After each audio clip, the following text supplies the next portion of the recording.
Now, welcome, ladies and gentlemen, and I want to thank you so much for taking time to tune in.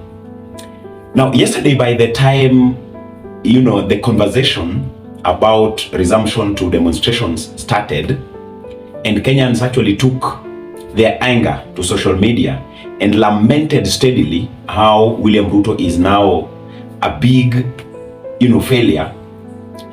I was trying to look at the ratings. There is always the measure that sometimes you listen to what is going on and you can rate the acceptability of a leader.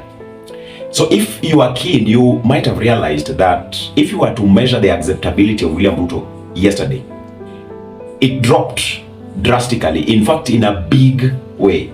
So for example, you would say, if you were to give Ruto a rating by yesterday, then you will be talking of something less than 40%. So he would not have been in the threshold or past the threshold of the pass mark, okay? 40% is always the pass mark. Now, I want to look at how Azimio also reacted. But there's something that I noted which is not actually coming out like I expected from Azimio. And I've noted that, to say the truth, they only took advantage of the opportunity. First of all, the way they presented their issue, the statement, you might be tempted to dig deeper and bring out a theory that they have been sleeping with that statement. If you look at how they were complaining, there are things that they needed to have told people long time ago. They needed not to have waited until the time when, the government comes up with extraordinary measures like this, that they bring out such statements. In fact, they have been sleeping on them for a good time, and people needed to have had those weighty issues that they presented way before, last week, last month. Remember the time we ended the demonstrations? What have they been doing all along? We needed such press statements every single day.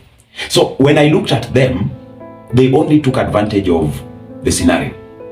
They always say, make hay while the sun is shining. Another thing that I noted with them is that they did not come out as the opposition that is aggressive against what the government is pushing onto the people. They did not. If you can do a benchmark, take what always happens in South Africa. When you hear Julius Malema actually coming out to say something against the government and forming a serious narrative, the mood itself determines how the people should receive the message.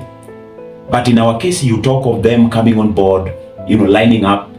First of all, showing people that they are together. In fact, that is the time we actually saw Martha Karua. We have been asking, where is she? Everybody has been asking, where is the Iron Lady? So yesterday she appeared. We also saw new faces, okay? So that was kind of an opportunity to be taken, and they actually rode on it so well. The statements that they gave out were statements of blames, but blaming at the time when people are at crossroads. So in other words, I am beginning to see that Azimio is tired of fighting for what the people want. You take Raila Odinga, how he was appearing yesterday, the aggressiveness that is supposed to be seen right now. We need to see a different approach that is full of, aggressive tone, aggressive portrayal of image. They do not just come on board and just say, your goose is cooked, the chicken have been roasted, the cows have come home, and making the statement to appear as if, they are just brushing off, laughing the state that the government is. We need to see a serious opposition. If we don't see them coming out so strongly enough, if we only wait for them to give us information when, the social media has broken loose, we will not be taking them seriously. So they are kind of trying to shock the people. But in reality, they are riding on the plight of the people. So for me, if you ask me what happened yesterday, first of all, there is no solution that Azimio team brought on board.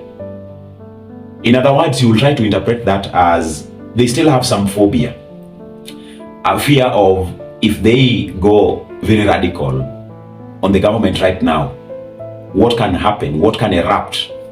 Perhaps there is something that they are really targeting in the bipartisan talk, and they are moving with caution.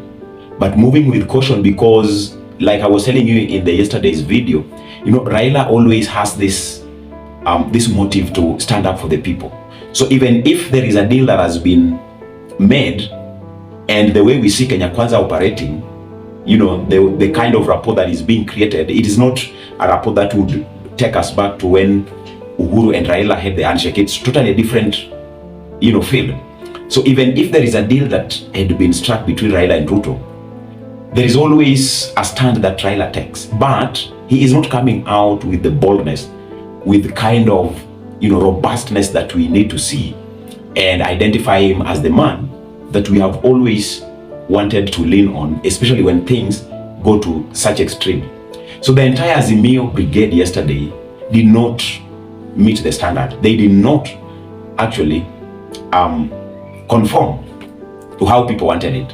So what does this mean? It only means that people are now left on their own. And the fight is now going to be, how can people start organizing themselves, especially to stand up? The media now needs to come with a different approach of approaching, how people are reacting to what is going on. Right now, we need to see the citizens given opportunity to air out their views strongly well, and not to depend on the politicians, not to depend on Azimio, not to depend on any other thing that will be like, activism, but the people themselves speaking rightly from the ground that they are standing. The lack of robustness in Azimio's presentation of what they were giving people, even made the likes of, Moses Kuria to still go berserk and tell people that if you don't want to, shape up to what we are bringing to you, then you can chimba your kizima and produce your own mafuta. That means we haven't had a package of the opposition being so strong like the way we used to be. Maybe they fear the government will turn very fierce against them. And right now the government kind of send fear into them. You talk too much, we will withdraw your security. You will be very vulnerable. You talk too much, we will send assassins. You talk too much, we will cordon off your compounds and you will be under house arrest. Perhaps they fear something. And right now, William Ruto is playing tricks with them, making them to come out, but it is a trap because he knows very well that they cannot actually say something that is radicalizing the minds of the people. Otherwise, the deals that they have with Ruto in the bipartisan talk will be halted and their political interest will not be met. So for me, it was a shock for me to see Azimio coming out on board, gloomy, just riding on what happened yesterday and not giving the serious attention. Perhaps it is time for people to say enough is enough, like I said the other time in the video of the sad story. You check on it and watch it, ladies and gentlemen. Otherwise, let me see you next. Have a great time.